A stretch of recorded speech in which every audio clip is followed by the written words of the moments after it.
Hello class. जो topic हम लोग पढ़ रहे थे यूरिन एग्जामिनेशन, जिसके बारे में हम लोगों ने डिस्कस किया था प्रीवियस क्लास में, उसी को मैं यहाँ पर कंटिन्यू कर रही हूँ। ठीक है, तो आप लोगों ने पढ़ लिया था मायोग्लोबिन, हीमोग्लोबिन, बिलिरुबिन, बिलिवर्डिन, इन सभी का डिटेक्शन यूरिन टेस्ट में हम लोग किस तरह से परफॉर्म करते हैं। ठीक है, उसके बाद मैंने प्रीवियस क्लास में आपको सेल्स का डिटेक्शन भी बता दिया था कि कैसे सेल्स को डिटेक्ट करते हैं। तो थोड़ा सा इसको मैं यहाँ पर 1 मिनट के अंदर रिवाइज करा दूंगी, क्योंकि आपको काफ़ी टाइम हो गया इसको पढ़े हुए, और उसके बाद में हम लोग आगे कंटिन्यू करेंगे। तो जो सेल्स या फिर किसी बैक्टीरिया या एपिथेलियल सेल्स, इन सभी का डिटेक्शन भी यूरिन में उतना ही इम्पॉर्टेंट है जितना हम लोग प्रोटीन, शुगर, बिलिरुबिन, बिलिवर्डिन, इन सभी का एग्जामिनेशन करते थे। ठीक है, तो जब भी हम लोग को बैक्टीरिया का पता लगाना हो कि कहीं यूरिन के अंदर, यानी कि kidney, urinary bladder, urethra, ureter, इनमें कहीं पर कोई बैक्टीरियल इन्फेक्शन तो नहीं है, तो इसको पता करने का सबसे अच्छा एक तरीका होता है नाइट्राइट टेस्ट, जिसके बारे में हम लोगों ने डिस्कस किया भी था। नाइट्राइट टेस्ट क्या होता है कि इसमें नॉर्मली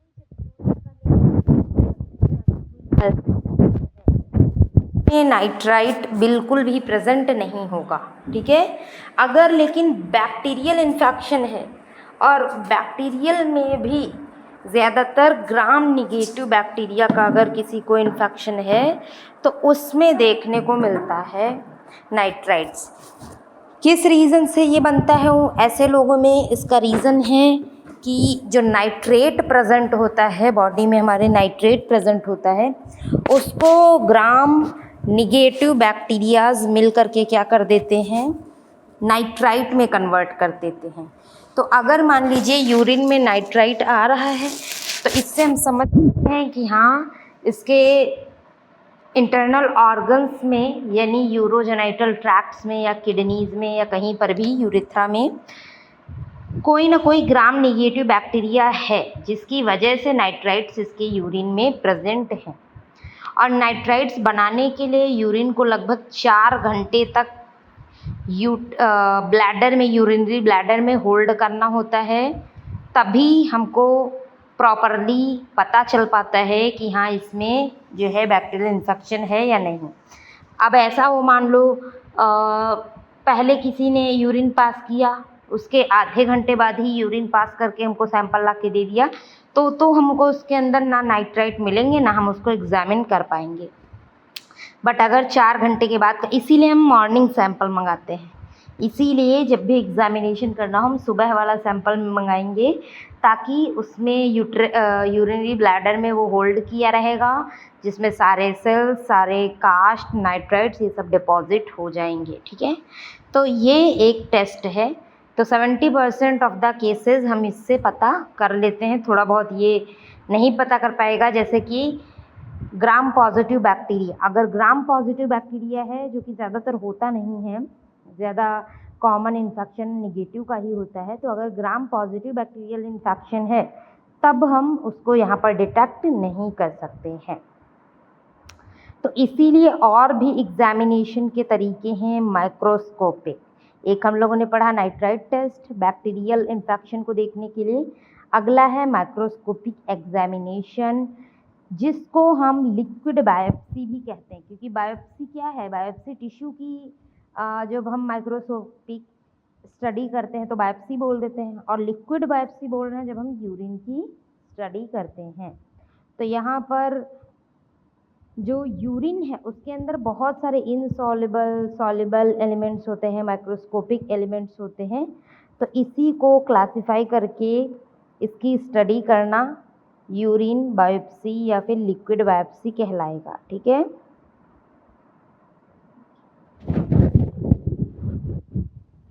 अब यहाँ पर अगर मान लीजिए हमको ये करना है माइक्रोस्कोपी, तो सबसे पहले क्या करेंगे, यूरिन जो सैंपल हमारे पास आए, या तो हम उसको सेंट्रीफ्यूज कर लें। ठीक है, सेंट्रीफ्यूज करने से क्या होगा कि जो उसका इनसॉल्युबल कंपोनेंट है वो क्या होगा, नीचे सस्पेंड हो जाएगा, नीचे बैठ जाएगा, जिसको हम प्रेसिपिटेशन बोलते हैं, प्रेसिपिटेट के फॉर्म में नीचे आ जाएगा। तो हम ऊपर का डिस्कार्ड करके नीचे वाले की जो है माइक्रोस्कोपी करते हैं। या फिर हमको काफ़ी देर तक, अगर काफ़ी देर बाद टेस्ट करना है तो स्टैंडिंग यूरिन हम इसमें ट्यूब में डाल करके, टेस्ट ट्यूब में डाल करके यूरिन को रख देंगे और नीचे यूरिन का जो कंपोनेंट है बैठ जाएगा, तो उसकी माइक्रोस्कोपी हम करेंगे। ठीक है।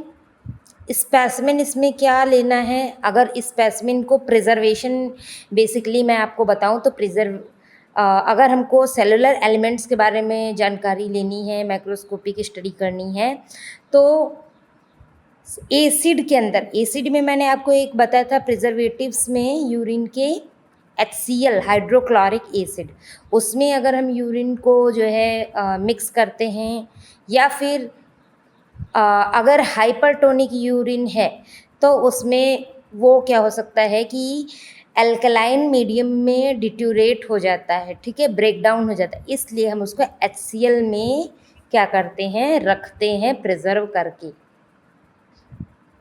और मैंने आपको जैसा कि बताया है कि हमको फर्स्ट मॉर्निंग स्पेसिमेन लेना ज़्यादा अच्छा रहता है एग्जामिनेशन के लिए, तो हम ऑलमोस्ट फर्स्ट सैंपल ही लेंगे। ठीक है। और क्योंकि कास्ट जो है ज़्यादा देर रखने पर डीजनरेट हो जाते हैं, कास्ट टूटने लगते हैं, ब्रेक डाउन हो जाते हैं, इस वजह से हमको एक चीज़ और भी ध्यान देनी है कि हमको हमेशा जो यूरिन का सैंपल आ रहा है उसको एटलीस्ट 2 आवर्स, वैसे तो 1 घंटे के अंदर कर लेना चाहिए, लेकिन अगर नहीं कर पा रहे तो 2 घंटे के अंदर हर हाल में उसके एग्जामिनेशन कर लेना चाहिए। ठीक है। अगर हमको ज़्यादा देर लग रही है तो हम उसको थाइमॉल में या फॉर्मेलिन में या HCl में या फिर 2 to 8 डिग्री के टेम्परेचर में रेफ्रिजरेट कर सकते हैं। ठीक है। मेथड वही है जो अभी मैंने आपको बताया है। सैंपल को मिक्स कर लेंगे, 12 ml सैंपल ले करके टेस्ट ट्यूब में 5 मिनट के लिए 1500 RPM पे हम क्या करेंगे, सेंट्रीफ्यूज, और सेंट्रीफ्यूज करने के बाद ऊपर वाला पोर्शन डिस्कार्ड कर देंगे और जो नीचे का पोर्शन है उसकी 1 ड्रॉप स्लाइड पे रख करके उस पर कवर स्लिप ढक देंगे और उसको 40x वाले माइक्रोस्कोप में क्या करेंगे, विजुअलाइज करेंगे। ठीक है। तो ये हमारा मेथड है माइक्रोस्कोपी का। ठीक है, ये मेथड है हमारा माइक्रोस्कोपी का। अब सेल्स इसमें कौन कौन से, बैक्टीरिया की बात, ये यहाँ तक मैंने आपको ऑलरेडी पढ़ा रखा था, बता रखा था, जिसको मैंने फटाफट से रिवाइज कर दिया है। अब हम लोग को पढ़ना है सेलुलर एलिमेंट्स, यानी उस माइक्रोस्कोपी में हमको कौन कौन से सेलुलर एलिमेंट्स को देखना होता है, शो करना होता है। ठीक है। सबसे पहले रेड ब्लड सेल। तो रेड ब्लड सेल्स ऑलरेडी आप लोग को पता है, बता चुकी हूँ कि नॉर्मली नहीं देखने को मिलते हैं। जब कोई इंजरी हो, इंटरनल ब्लीडिंग हो किडनी में या उरेटर में, या किसी को स्टोन की वजह से भी ब्लीडिंग, यूरिन में ब्लड आने लगता है, किसी को इन्फेक्शन की वजह से, है ना, तो ये इन रीजन्स की वजह से जो है यूरिन के अंदर ब्लड देखने को मिलता है। या फिर कभी कभी जो फीमेल्स होती हैं वह मेंस्ट्रुअल साइकिल के दौरान में ब्लड क्या करती हैं, सैंपल कलेक्ट करते हैं, जिसकी वजह से भी उसमें RBCs देखने को मिल सकते हैं। ठीक है। तो इसके लिए प्रॉपर वॉशिंग ज़रूरी है। जो सैंपल यूरिन का कलेक्ट हो रहा है उसमें जो बिल्कुल है फॉल्ट्स नहीं होनी चाहिए, तभी हमको रेड ब्लड सेल्स का अंदाज़ा सही से लगाने को मिलेगा। ठीक है। अब जो रेड सेल्स देखने को मिलेंगी वो किस तरह से दिखेंगी, फ्रेश यूरिन सैंपल को हम जब करके देखेंगे इसकी माइक्रोस्कोपी, तो छोटी होंगी, स्मूथ येलोइश कलर की, या एन्यूक्लिएटेड होनी चाहिए, यानी इसमें न्यूक्लियस ना हो। Biconcave disc almost 7 micrometre का डायमीटर उसका होना चाहिए। ठीक है।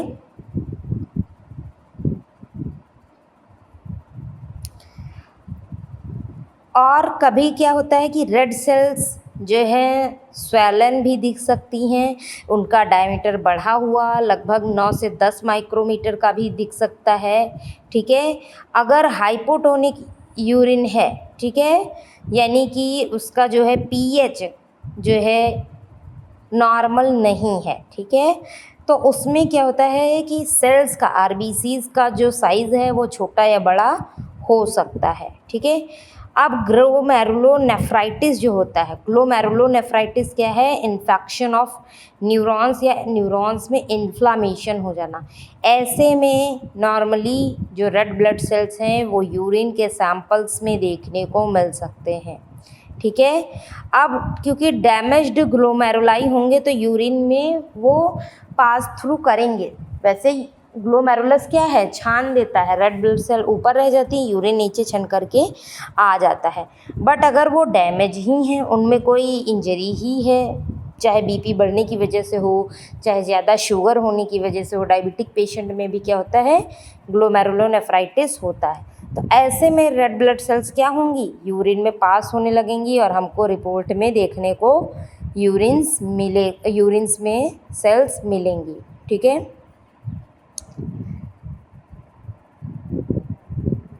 अब 80% डाइमॉर्फिक सेल्स इसमें अगर प्रेजेंट है, यूरिन के अंदर 80% डाइमॉर्फिक सेल्स प्रेजेंट हैं, तो उसको हम सजेस्ट करते हैं ग्लोमेरुलोनेफ्राइटिस का केस, यानी कि उसको ग्लोमेरुलोनेफ्राइटिस है। ठीक है, अब ग्लोमेरुलर जो क्वांटिटी है, जो सेल्स की क्वांटिटी देख रहे हैं या क्वालिटी देख रहे हैं, वो हमको किस पे देखनी है, हाई पावर फील्ड पे।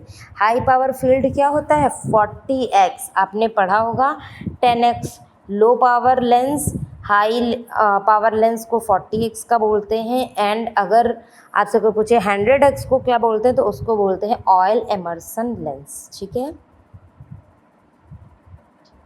उसके बाद में है वाइट ब्लड सेल की बात करिए, जिनको हम पस सेल्स भी बोलते हैं। अब वाइट ब्लड सेल्स क्या अपीयर होते हैं, white blood sales spherical shape के 10 से 15 माइक्रोन इनका साइज़ होता है, ग्रैनुलर दिख सकते हैं, ए ग्रैनुलर भी दिख सकते हैं।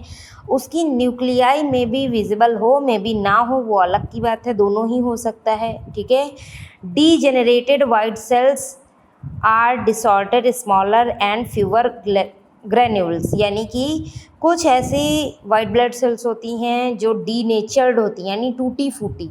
कोई ज़रूरी नहीं कि आपको एकदम अच्छी सी पूरी फुल शेप की WBC ही देखने को मिले। ठीक है, और क्लम्प भी देखने को मिल सकता है वाइट ब्लड सेल्स का, इकट्ठा एक जगह गुच्छा वाइट ब्लड सेल्स। और ये कब देखने को आपको मिलेगा, ये आपको इन्फेक्शंस में देखने को, जब बॉडी में इन्फेक्शन होगा, किडनीज़ में इन्फेक्शन होगा, तब आपको उसका क्लम्प देखने को मिल सकता है। ठीक है, अगर मान लीजिए वाइट ब्लड सेल यूरिन में काफ़ी ज़्यादा आ रही हैं तो उसको हम क्या बोलते हैं, उसको एक टर्म है पाईयूरिया।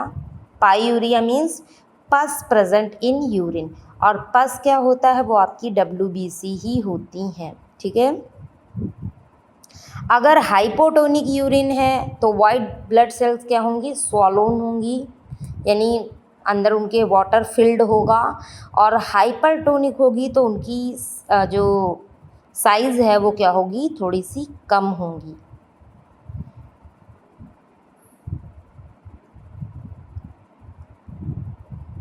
और ये कब ज़्यादा देखने को मिलती, कौन सी ऐसी condition, UTI mainly urinary tract infections में white blood cells, pus cells बहुत ज़्यादा देखने को मिलती।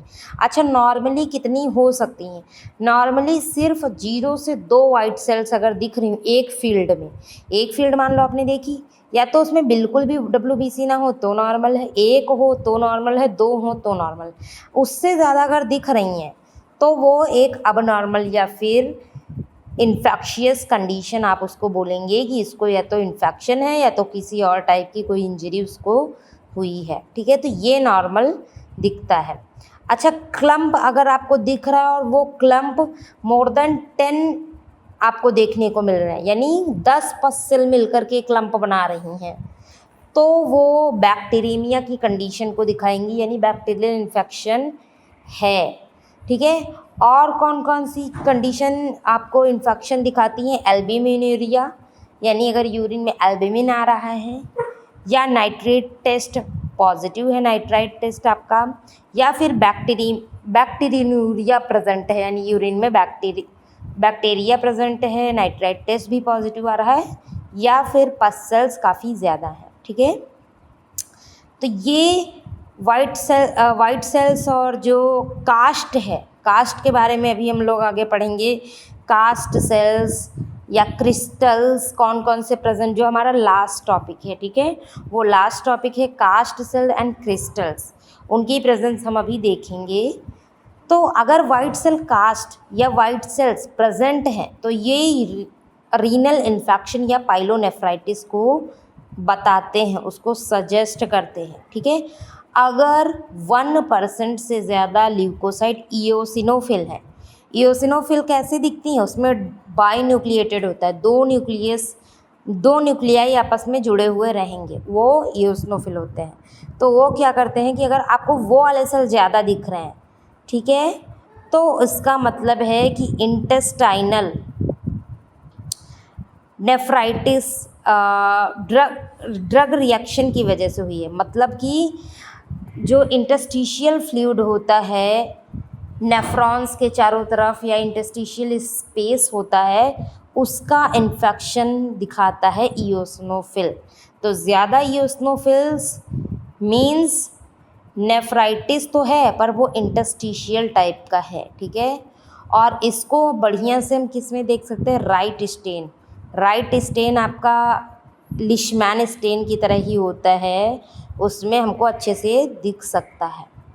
अगर यूरिन में डायरेक्ट बैक्टीरिया ही प्रेजेंट है, ठीक है, वाइट ब्लड सेल नहीं है बट बैक्टीरिया है, तो इसका मतलब है कि उसके यूरिन के सैंपल में कोई ना कोई कंटामिनेशन हुआ है, या तो स्किन फ्लोरा से हुआ है, या तो वजाइनल इन्फेक्शन उसको होगा, मे बी उसके वजाइनल इन्फेक्शन की वजह से उसमें बैक्टीरिया आ गए हैं। ठीक है, क्योंकि अगर बैक्टीरिया प्रेजेंट है यूरिन के अंदर तो पस सेल होने पड़ेंगे, अगर नहीं है मीन्स कंटामिनेशन हुआ है यूरिन के अंदर। ठीक है, तो ये दो हो गए आपका, पहला बैक्टीरिया, दूसरा red blood cell and white blood cells. और इनमें बहुत ही छोटे नंबर का जो सेल्स है वो नॉर्मली बहुत कम नंबर में प्रेजेंट होता है, यानी नॉर्मली बहुत ही 1 या 2 ओनली प्रेजेंट होंगी, या कभी कभी आप देखेंगे एक लंबी सी शीट प्रेजेंट है, यानी एक में जुड़ी, दूसरे में जुड़ी, तीसरे में, मतलब एक दूसरे में जुड़ी हुई एक शीट यूरिन के अंदर आती है। जैसे बेड शीट नहीं होती लंबी सी चादर, वैसी चादर के फॉर्म में एक लंबी सी शीट इसकी देखने को यूरिन के अंदर भी मिलती है। किन लोगों में ये देखने को मिलता है? ये देखने को मिलता है ऐसे लोगों में जिनको ट्रांजिशनल सेल कार्सिनोमा है, यानी जिनको कैंसर है, जिनको कैंसर है ट्रांजिशनल सेल में, उसमें एक शीट दिखेगी। और दूसरा कैथेटराइजेशन वाले पेशेंट को, ऐसा पेशेंट जिसको कैथेटर पड़ा हुआ है, ऐसे में भी उसको एक लंबी सी शीट उसको दिख सकती है। तो ये एक 5वें नंबर की सेल्स हम लोग कौन कौन सी हम लोगों ने पढ़ी?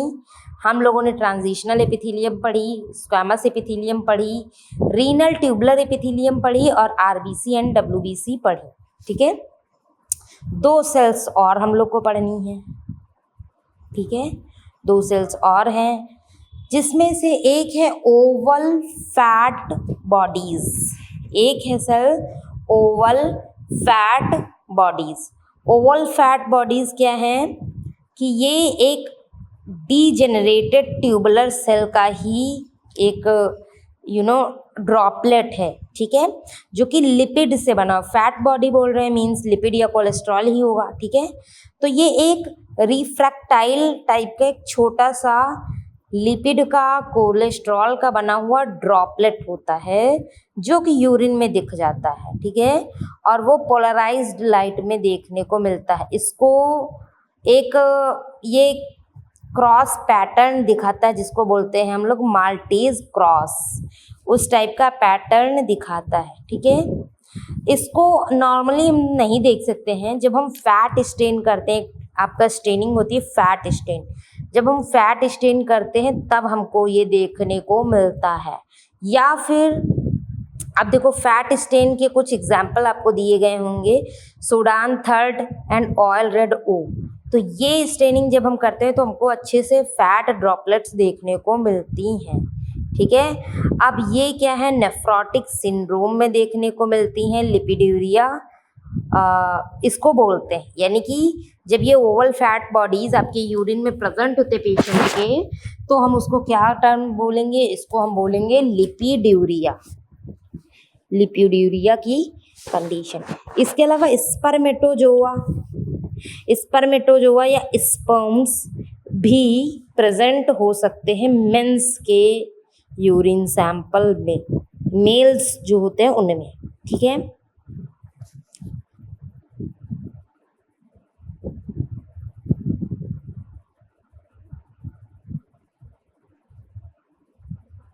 तो ये है। अच्छा, एक हम लोग और देखते हैं telescope urinary sediment. Telescoped urinary sediment का मतलब क्या है? इसका मतलब है कि यूरिनरी सेडिमेंट में आरबीसी भी हैं, डब्ल्यूबीसी भी हैं, ओवल फैट बॉडीज भी हैं, सारे टाइप के कास्ट भी प्रेजेंट हैं, ठीक है। और ये एक सबसे सीरियस कंडीशन, यानी यूरिन में सब कुछ ऑलमोस्ट जितना अभी तक हम लोगों ने पढ़ा है, कास्ट तो अभी नहीं पढ़े, पर वो सब यूरिन के अंदर प्रेजेंट है। और अगर वो सब कुछ ही यूरिन के अंदर में प्रेजेंट है तो उसको हम क्या बोलेंगे? टेलीस्कोप्ड यूरिनरी सेडिमेंट। ऐसा कब होगा? ऐसा होगा ल्यूपस नेफ्राइटिस में, मैलिग्नेंट हाइपरटेंशन में, यानी बहुत लंबे समय तक किसी का बीपी बढ़ा हुआ है तब देखने को मिलेगा, या फिर उसको ग्लोमेरुलोनेफ्राइटिस है, या फिर डायबिटिक ग्लोमेरुलोनेफ्राइटिस है। डायबिटीज़ की वजह से, बीपी की वजह से, इन्फेक्शन की वजह से, इन्फ्लामेशन की वजह से ये कंडीशन देखने को मिलती है। तो ये थी कुछ 7 टाइप्स ऑफ सेल्स जो कि कुछ नॉर्मली प्रेजेंट होती हैं, जैसे कि आपके डब्ल्यूबीसी नॉर्मली हो सकती है, एंड आपका रीनल ट्यूबुलर एपिथेलियल सेल्स भी नॉर्मली प्रेजेंट हो सकती हैं, ठीक है। और स्क्वामस सेल्स भी नॉर्मली 1-2 प्रेजेंट हो सकती हैं। बाकी क्या चीज़ें कब ज़्यादा प्रेजेंट होंगी तो प्रॉब्लम है, क्या है, ये सारी चीज़ें हम लोगों ने डिस्कस कर लिया है। उसके बाद अब हम लोग को 3 चीज़ें, 3 क्या मेनली 2 कास्ट एंड क्रिस्टल पढ़ना है, और एक छोटा सा और है ऑर्गेनिज्म करके, वो अभी हम लोग देख लेंगे।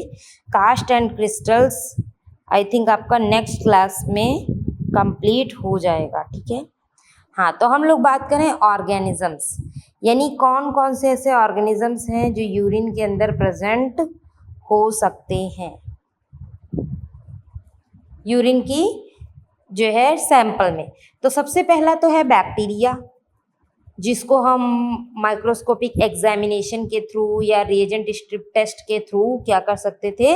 देख सकते थे। अभी हम लोगों ने ऊपर पढ़ा नाइट्राइट टेस्ट करके देख सकते हैं, एंड एक टेस्ट और होता है आपका ल्यूकोसाइट स्टेरेज टेस्ट, या फिर हम यूरिन का कल्चर करके बैक्टीरिया का पता लगा सकते हैं, ठीक है। और बैक्टीरिया अगर मान लीजिए है 10 से ज़्यादा हैं, 10 तक हैं नॉर्मली, तो एक कंडीशन है, ठीक है। अगर clean catch mid stream sample लिया गया है और कॉलोनी यानी कि बैक्टीरिया 10 से ज़्यादा है, तो ऐसा सैंपल ज़्यादातर कैथेटराइज्ड सैंपल होता है, ठीक है। कैथेटराइज्ड वाले सैंपल्स में ज़्यादा ही बैक्टीरिया देखने को मिल सकते हैं। बैक्टीरिया क्या होते हैं? बैक्टीरिया का अमाउंट ज़्यादा देखने को मिल सकता है ऐसे पेशेंट्स में जिनमें लंबे समय से जो है कैथेटर पड़ा होता है, ठीक है। तो 103 से ज़्यादा उसके अंदर जो है बैक्टीरिया या फिर कॉलोनीज देखने को मिल सकती हैं। या सुप्राप्यूबिक एस्पायरेशन सैंपल्स में देखने को ज़्यादा मिलता है। वो क्या होता है? ऊपर से ही हम नीडल के थ्रू जो है सैंपल कलेक्ट कर लेते हैं, ठीक है। माइक्रोस्कोपिक एग्जामिनेशन में जब हम वेट प्रिपरेशन बनाते हैं तो जो बैक्टीरिया की प्रेजेंट है वो फ्रेश यूरिन के सैंपल से ही बनाते हैं, ठीक है। अब बैक्टीरिया क्या होता है कि जब भी बैक्टीरिया मान लीजिए यूरिन में प्रेजेंट होता है तो पस सेल्स जरूर होती हैं, पस सेल्स जरूर प्रेजेंट होती हैं। हम क्या करते हैं, ग्राम स्टेनिंग अगर मान लो हम स्मीयर बना दें यूरिन का, अनसेंट्रीफ्यूज्ड यूरिन का हम स्मीयर बना लें और उसकी ग्राम स्टेनिंग कर लें, ठीक है, तो हमको बैक्टीरिया जो है ऑयल इमर्सन लेंस यानी 100x पर देखने को मिल जाते हैं। तो उस तरीके से भी हम बैक्टीरिया देख सकते हैं। अगर मान लो बहुत ज़्यादा स्क्वैमस सेल्स प्रेजेंट है, हमने नाइट्राइट टेस्ट करके देखा, वो निगेटिव आ रहा है, ठीक है, यानी उसमें दिखा रहा है कि बैक्टीरिया नहीं है, क्योंकि वो सिर्फ और सिर्फ ग्राम निगेटिव के लिए होता है ना। तो यहाँ पर हम क्या करेंगे कि स्मीयर बनाएंगे यूरिन का और उसकी ग्राम स्टेनिंग करेंगे, तो हमको उस पर पॉजिटिव बैक्टीरिया भी दिख जाएगा, यानी इसमें हम निगेटिव पॉजिटिव दोनों देख सकते हैं, ठीक है। तो जब ज़्यादा उसमें पस सेल्स दिखेंगे तब हम ये करके देख सकते हैं। बस ये ध्यान रखना है कि वजाइनल फ्लूइड या स्किन फ्लोरा की वजह से कंटामिनेशन ना हुआ हो।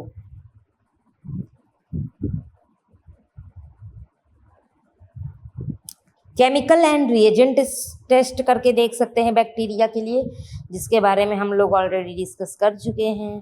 फिर है कल्चर, हम करके देख सकते हैं, बिल्कुल हम स्ट्रिप टेस्ट और ये नाइट्राइट टेस्ट, उसके अलावा हम ग्राम स्टेनिंग करके देख रहे हैं बैक्टीरिया को देखने के लिए। उसके अलावा कल्चर भी कर सकते हैं। मान लीजिए हमने जब माइक्रोस्कोपी करके देखी, उसमें 105 बैक्टीरिया से ज़्यादा हमको कॉलोनी काउंट देखने को मिल रहा है, तो हम सजेस्ट करेंगे कि इसको यूरिनरी ट्रैक्ट इन्फेक्शन काफ़ी ज़्यादा है और इसको कल्चर की नीड है, ठीक है। तो कल्चर हम करके देखेंगे। मान लीजिए हमने कल्चर किया, यूरिन का कल्चर किया, तो हमको पॉजिटिव कल्चर देखने को मिलेगा। अगर मान लीजिए उसमें कल्चर की ग्रोथ आ गई, हमने मैकॉन्की अगार या किसी भी अगार पर हमने बैक्टीरियल कल्चर कर दिया, उसमें कॉलोनीज बन करके आ गई, यानी उसमें दिखा दिया कि हाँ इसके अंदर इन्फेक्शन है, तो इसमें हम सेंसिटिविटी टेस्ट करेंगे, यानी एंटीबायोटिक सेंसिटिविटी टेस्ट, जिसकी वजह से हमको पता चलेगा कि कौन सा बैक्टीरिया है जिसकी वजह से इन्फेक्शन हुआ है और इस पे कौन सी एंटीबायोटिक असर कर रही है। तो वो लैब टेक्नीशियन आपकी रिपोर्ट में बताकर लिख देगा, आप वही एंटीबायोटिक उसको सजेस्ट करेंगे, क्योंकि सभी एंटीबायोटिक सभी बैक्टीरियाज पे असर नहीं करती हैं।